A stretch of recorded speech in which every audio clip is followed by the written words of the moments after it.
Heureusement que j'ai replié ma plage arrière.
Salut à tous, on est le vendredi 23 juin, donc on est reparti de Ceuta pour aller à Carthagène. On est parti lundi, on est arrivé à Carthagène le mardi matin et ensuite on est reparti, non on n'est pas arrivé le mardi matin, on est arrivé le mercredi matin à Carthagène. Et ensuite on est reparti de Carthagène jeudi, donc hier, et pour aller directement à Blanes. Alors, il y a quand même 320 000 à réaliser. On n'a malheureusement pas des conditions favorables. Il n'y a pas beaucoup de vent et quand il y a du vent, c'est face, on est face, le vent est de face. Donc là, sur ma dernière vidéo, il y a eu pas mal de demandes, notamment pour le hissage du code 0, comment ça se passait. On va essayer de filmer ça pour que vous puissiez voir. J'ai 2-3 quand même soucis avec ce code 0. Il a fallu que je monte au mât hier.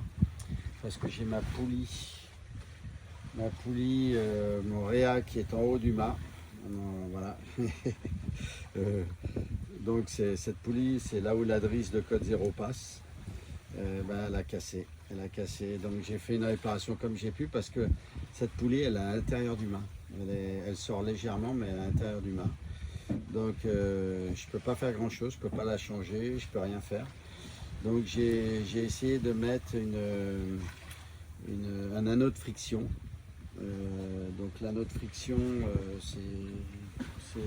bon, pour les connaisseurs, ils vont voir à quoi ça sert. Et je l'ai mis à l'entrée de ma drisse dans le mât pour qu'on puisse, pour pas que ça force trop et que j'use prématurément ma drisse. Voilà. Bon, j'ai pu monter mon code 0, donc ça c'est quand même pas mal parce que comme il va y avoir très peu de vent, c'est quand même une aide importante, hein. C'est de la surface de voilure supplémentaire, donc autant en profiter. Bon, l'objectif maintenant c'est d'arriver à Blanes dimanche. On est vendredi, donc on a un peu de temps quand même. Samedi, ouais, dimanche, c'est ce qui va se passer parce que vu le vent qu'on a, ça va être difficile d'arriver avant. Là, on est quasiment à la hauteur de Dénia. Donc en étant parti hier à 14h de Carthagène, on est à la hauteur de Dénia. Alors Carthagène, je vous montrerai quand même 2-3 choses parce que c'est vraiment une très belle ville. C'est magnifique. Carthagène, c'est vraiment joli, hein. C'est très beau. Il y a un centre-ville qui est très très beau, avec une rue piétonne carrelée, qui est importante. Il y a plusieurs rues piétonnes du reste dans ce centre-ville, bien sûr. Et franchement, ça nous a bien plu. Bon, déjà l'aller, on avait aimé puisqu'on y était allé. Alors au niveau des options, on a décidé d'aller à Blanes. Et pour aller à Blanes, on a deux possibilités. La première, c'est d'aller en direction des Baléares, de couper par les Baléares. Et puis ensuite d'aller sur Blanes. Et la deuxième, c'est de longer la baie qui va, on passe devant Valence, Barcelone, Tarragone, c'est d'aller dans cette baie-là. Alors c'est vrai que le vent, ce qu'on voit par rapport à la météo et le vent, malheureusement on ne va pas pouvoir faire comme on veut. Et je pense que bon, les Baléares, c'est à proscrire. Et on va longer la côte espagnole et pas aller vers les Baléares. Donc c'est notre option, c'est ce qu'on a choisi. En espérant qu'on ait quand même un peu de vent, on va faire quand même pas mal de moteurs, on n'a pas bien le choix. Là ce matin, c'est sympa, on est à la voile, mais on a un vent de face, donc on est en train de s'éloigner au large, donc comme si on allait aux Baléares, mais ça n'a pas duré, du reste le vent est en train de se calmer. Et sinon, on a fait du moteur quasiment toute la nuit. On a mis le moteur à 9h30 du soir et on l'a arrêté il y a 1h30, donc vers 5h du matin. Là, il est 7h, si je ne dis pas de bêtises. Voilà. Alors, je vais vous montrer en bas quand même la météo. Donc la météo, vous voyez. Donc là, notre bateau se trouve. Notre trajectoire, elle est là. Elle est ici, notre trajectoire. Vous voyez, elle est là. C'est le rouge, hein. C'est le rouge, voilà la trajectoire. Et par rapport au vent, on n'a pas le choix, on est en train de tirer des bords. Donc je vais vous montrer, voilà, le but, donc comme je l'ai dit, c'est de traverser directement là pour aller à Blanes. Et vous voyez, le vent, c'est pas terrible. Alors, effectivement, il y a une option, l'ordinateur nous propose d'aller vers les Baléares pour redresser ensuite. Alors, il faudrait qu'on fasse ça, on va voir. On va voir parce que les météos sont assez contradictoires là-dessus. Donc on va voir comment on va faire. Voilà, donc là maintenant, je vais... Hop, on va se mettre de nouveau là où est le bateau. Voilà, il est ici. Voilà, ici on va tirer un bord pour aller là. Je ne l'ai pas fait avant parce qu'il y a un bateau de pêche ici et qui ne bouge pas. En plus, son arrière est là, donc il ne faut pas que je passe trop près de lui. Donc je vais continuer à avancer un petit peu. Vous voyez, on rentre dans un truc un peu calme. Et puis après, on aura de nouveau, et en virant de bord, j'aurai un vent favorable. Donc j'attends d'avancer. Ouais, c'est encore 2-3 milles là. Et après, je pourrai virer de bord. Voilà. vous savez tout pour l'instant sur notre navigation entre Carthagène et Blanes. On est donc vendredi 23 juin, il est 7h du matin, nous sommes en direction de Blanes. On est loin d'y être arrivé, il reste plus de 200 mètres pour y arriver. On a un beau soleil pour cette journée qui s'annonce, très beau soleil. C'est très beau. On est sur un vent très serré pour l'instant, mais ça va changer. On longe actuellement, vous pouvez le voir, on longe les côtes espagnoles. Là on est sur un bord justement qui va nous en rapprocher. Au niveau des voiles.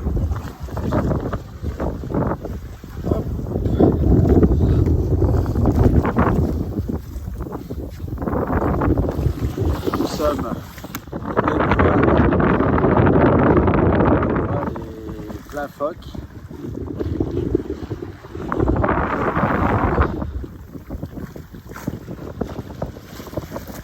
Donc voilà, c'est sympa, c'est une navigation calme, douce, il y a un peu plus de... Allez, il y a 9 nœuds de vent, 9-10 nœuds de vent. Donc c'est relativement sympa. Voilà.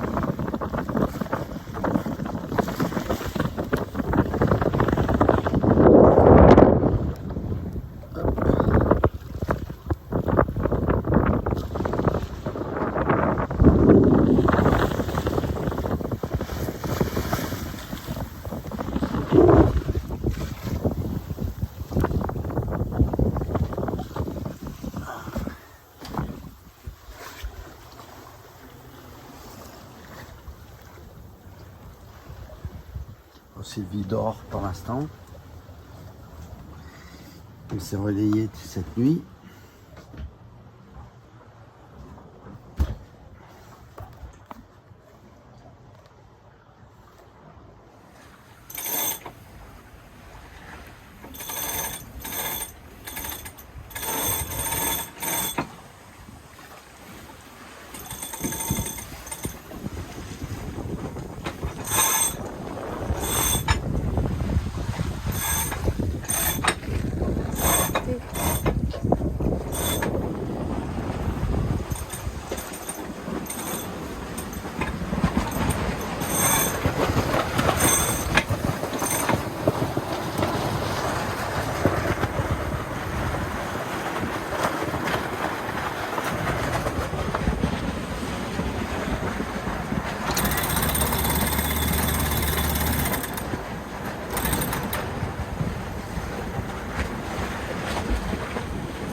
Je rentre le phoque maintenant.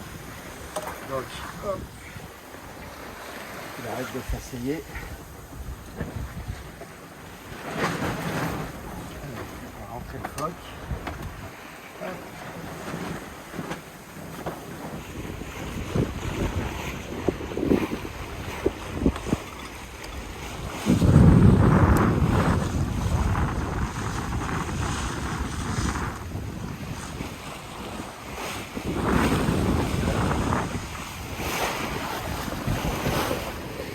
Salut à tous, on est donc le samedi 24 juin, il est 6h30 et on est donc sur le trajet entre Carthagène et Blanes. C'est notre deuxième journée là, de navigation. On doit arriver, si tout va bien, soit ce soir, soit dans la nuit, donc à Blanes. Alors bon, il n'y a pas grand chose à raconter parce que malheureusement les éléments ne sont pas avec nous. Il n'y a pas de vent. On a été au moteur au départ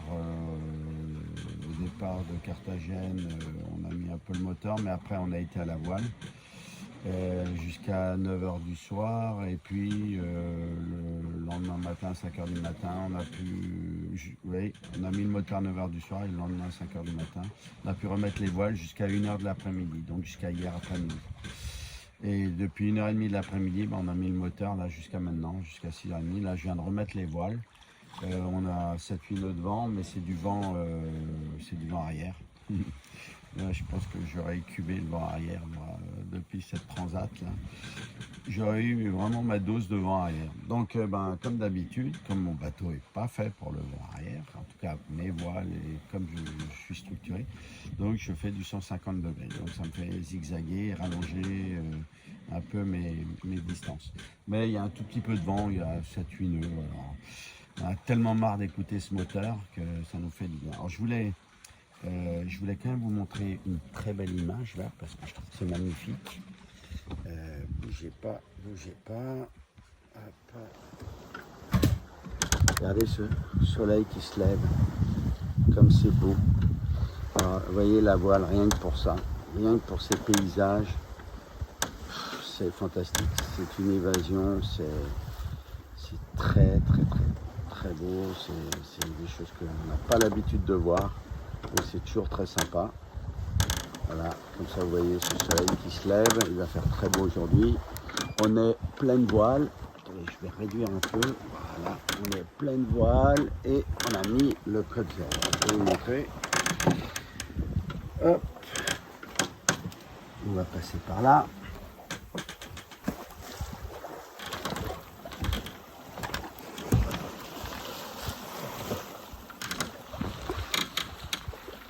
Voilà, on a le code zéro. Il est beau mon code zéro. Je l'aime ce code zéro.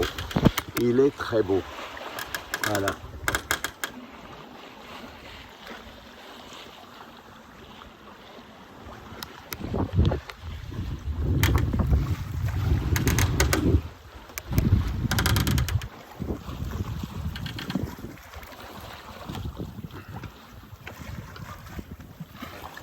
On va dire qu'on est au large de Barcelone. Voilà, très au large de Barcelone, entre Barcelone et les Baléares peut-être. Peut-être plutôt ça, voilà. Voilà pour ces images.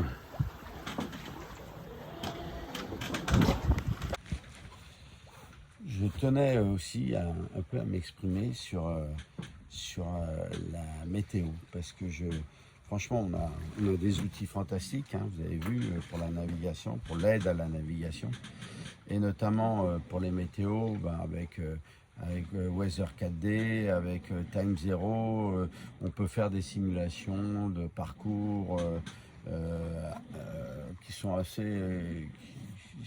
c'est beau, c'est super bien fait leur système. Mais franchement, je trouve qu'il y a beaucoup d'erreurs de prévision météo, beaucoup d'erreurs, et je trouve que c'est pas fiable. C'est pas fiable. Alors bon, moi je suis un amateur, il y a des vrais météorologues qui sont peut-être beaucoup plus, mais à notre niveau à nous.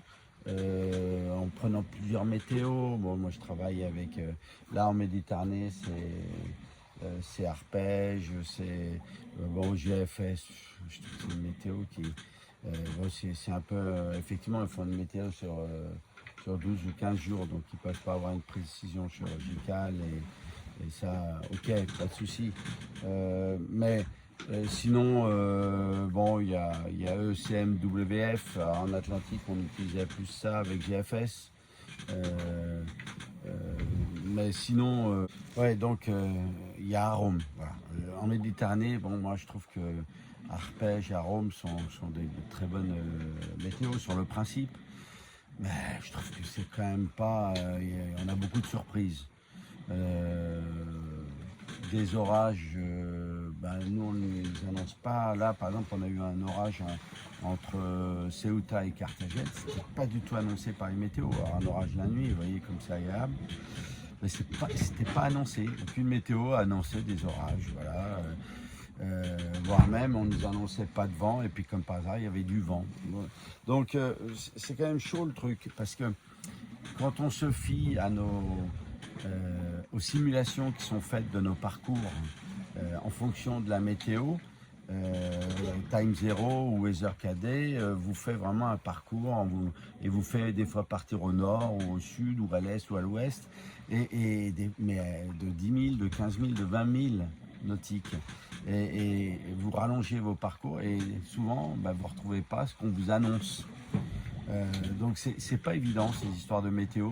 J'avoue que je suis un peu circonspect.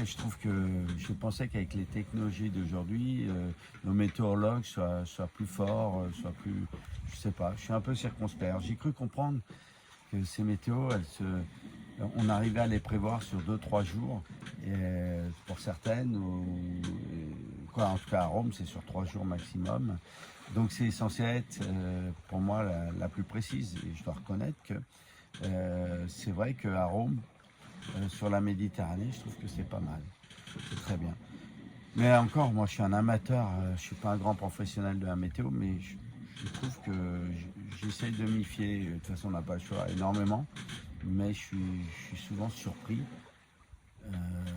par des vents qui ne sont pas prévus ou par de la pétole qui n'est pas forcément prévue non plus. Bon, voilà. Je voulais faire un aparté là-dessus. Je veux pas lancer de polémique, c'est pas le but, mais j'avais besoin de m'exprimer sur ce problème de météo. Voilà, donc on n'a pas grand-chose à montrer quand vous êtes au moteur.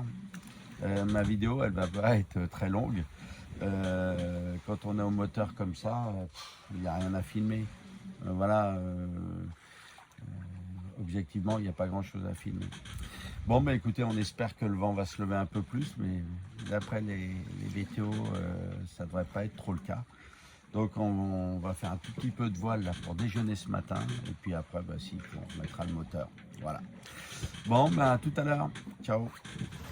Nous sommes le samedi 24, c'est l'après-midi maintenant, il est 16h. Ce que j'avais prévu se réalise. On ne fait que du moteur. Alors, voilà, je vais vous montrer au niveau du vent ce qui se passe. Actuellement, on a 4 nœuds de vent. C'est du vent qui vient de l'arrière. Vous voyez, la bulle jaune, c'est du vent aux 3/4 arrière. Voilà, il y a 3 nœuds de vent, donc c'est pas possible.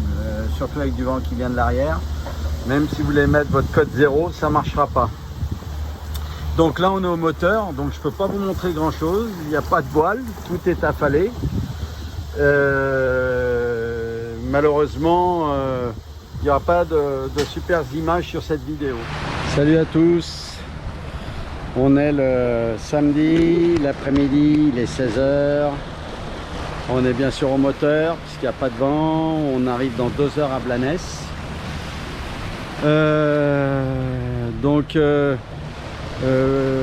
Ma vidéo que je vais vous envoyer, qui va partir ce soir, objectivement, il n'y a pas grand-chose. Il n'y a vraiment pas grand-chose. Il y a quelques images, comme vous avez pu voir, de Ceuta vite fait, et puis de Carthagène, mais il n'y a pas grand-chose, parce que malheureusement, les éléments n'étaient pas avec nous. Et bon, c'est comme ça, hein, on peut pas toujours avoir super temps, mais je dois reconnaître que je bats mes records de moteur en l'espace de 10 mois, entre la traversée, en ayant fait toutes les Antilles jusqu'aux Bahamas. J'ai jamais fait autant de moteur que ce que je fais là ces 3 derniers jours. Donc voilà, moi qui suis pas un fanat du moteur, là je n'ai pas le choix, sinon on n'avance pas. Et bon, on a quand même des dates, malheureusement des dates butoirs qu'on doit tenir. Alors donc là on va arriver à Blanes. Blanes, on va rester, on est samedi, donc ce samedi soir on va rester une nuit et on repart demain pour Calamongo, c'est dans la baie de Rosas. On va retrouver des amis, on va rester 3-4 jours et normalement on va rentrer à Port-Camargue jeudi. Donc il y aura une vidéo bien sûr la semaine prochaine, et puis une dernière vidéo sur mes impressions sur cette transat. Voilà, je m'exprimerai là-dessus. Ce que je peux d'ores et déjà vous dire, c'est que c'est une aventure extraordinaire à vivre si on peut le vivre. Et j'encourage les gens à le faire. C'est une aventure humaine, c'est une aventure stressante. Il y a du stress quand même dans tout ça, parce qu'on est quand même, on est petit face aux éléments. Du stress avec le vent, du stress avec les orques, du stress avec la casse sur les bateaux. Enfin, voilà, on a notre dose de stress, mais il y a tellement de compensation derrière, de bonheur, de zénitude, de paysage. Ça balaye de très loin tous ces moments de stress qu'on peut avoir. Alors je voulais en profiter aussi pour m'exprimer sur ce qui se passe avec YouTube et mes vidéos. Alors je vais essayer d'être un peu humble et franc avec vous. Ces vidéos avaient pour but de communiquer avec mes amis et ma famille. Voilà, donc moi je suis pas là à vouloir faire de l'audimat, pas du tout. Mais je dois reconnaître, je dois admettre que ce que je suis en train de vivre avec ces vidéos, c'est assez super. J'ai des gens qui me font des commentaires qui sont tous adorables. Et je m'aperçois que là aussi, il y a de nouveau une aventure, un contact, un échange humain qui est extraordinaire. Voilà, que je ne connaissais pas et que je découvre, et avec un bonheur extrême. Et tous autant que vous êtes à me regarder et à vous exprimer, mais c'est fantastique. Je ne pensais pas vivre ça. Et c'est un vrai bonheur, sachez-le, c'est un vrai bonheur pour moi de vous lire, d'avoir vos commentaires qui sont toujours pertinents, mais qui sont doux, sains. Il n'y a pas de malveillance. Et croyez-moi, quand vous sortez des affaires et que vous vivez ces choses-là, vous apercevez que voilà, ça c'est la vraie vie. Ça c'est la vraie vie, et franchement je suis très heureux de vivre ça et d'échanger avec vous comme ça se passe. Donc je vous remercie, mais tous, parce que vous êtes tous adorables, vous avez tous des commentaires extraordinaires et voilà, je sais pas quoi vous dire de plus, mais franchement vous êtes tous fantastiques, et pour moi vous faites partie de mes amis finalement. Voilà, ma communauté d'amitié s'agrandit, mais vous êtes des gens que je voudrais tous vous rencontrer, parce que à travers vos propos je vous imagine, et vous êtes tous des gens bien, et franchement ça doit être fantastique de pouvoir manger avec vous, de pouvoir discuter, de passer un moment. Et ça, je vous avoue, j'aimerais bien, je le souhaiterais vraiment. Alors je ne sais pas où vous habitez tous, il y en a peut-être pas très loin de Port-Camargue, mais sachez que là, n'hésitez surtout pas à venir, on se fera un bon petit resto, un apéro, enfin voilà, je compte sur vous. Jean-Michel Pujol qui est sur Rosas, c'est sûr qu'on va se voir, c'est sûr. Alors pas ce coup-ci puisqu'il n'y sera pas, mais on se verra, c'est obligé, on vient régulièrement nous sur Rosas, donc on va se voir. Et puis peut-être que lui viendra un jour vers Port-Camargue, je ne sais pas. Voilà. En tout cas, voilà, je suis très très surpris, impressionné et heureux de pouvoir communiquer avec vous tous. Et je tiens à vous remercier parce que c'est vraiment super agréable pour moi. Je m'exprimerai donc sur la Transat, sur tout ce qu'on a vécu, sur tous ces échanges humains qu'on a eus, qui sont fantastiques. Et tous ces paysages qu'on a rencontrés, qu'on a découverts. Donc ça, j'en parlerai dans 15 jours ou 3 semaines. Dans cette vidéo, je parlerai aussi, parce que souvent je vois des vidéos où les gens s'expriment sur l'argent, les moyens qu'il faut avoir pour faire une transat, pour partir. Moi, je ne vais pas vous donner un état de ce que ça m'a coûté. Je pense que c'est pas ça le truc. Le truc, c'est de bien préparer son bateau, et faut pas se faire d'illusions. Une bonne préparation d'un bateau, ça coûte de l'argent. Vous avez de la casse, c'est obligé. Vous n'y arriverez pas sans casse. Des voiles qui se déchirent, une drisse qui casse, ça peut aller même à des choses plus graves, mais vous avez obligatoirement, parce que ça fait partie du jeu, de la casse. Et mine de rien, faut pas vous faire d'illusions, mais une transat, ça coûte de l'argent, et quoi que vous en pensiez, En plus, après, il faut en profiter quand même. Il faut en profiter, donc ne pas hésiter d'aller dans des restaurants locaux, ne pas hésiter, qui sont des fois chers, pas chers, manger des choses que vous n'avez pas l'habitude de manger. Donc bah, ça, je m'exprimerai sur ces choses-là, mais quoi qu'il en soit, clairement, tout réside dans la préparation de votre bateau. Et si vous voulez déjà limiter un peu la casse, voilà, je m'arrête sur ce préambule. Je m'exprimerai sur cette transat, sur tout ça. En tout cas, merci encore à tous. Donc là, c'est la fin de ma vidéo pour cette semaine. Je vais vous l'éditer ce soir, hein, donc le 24 juin. Donc vous l'aurez peut-être demain, je ne sais pas, le temps que ça puisse s'éditer. Et puis je vous dis à la semaine prochaine. Salut tout le monde!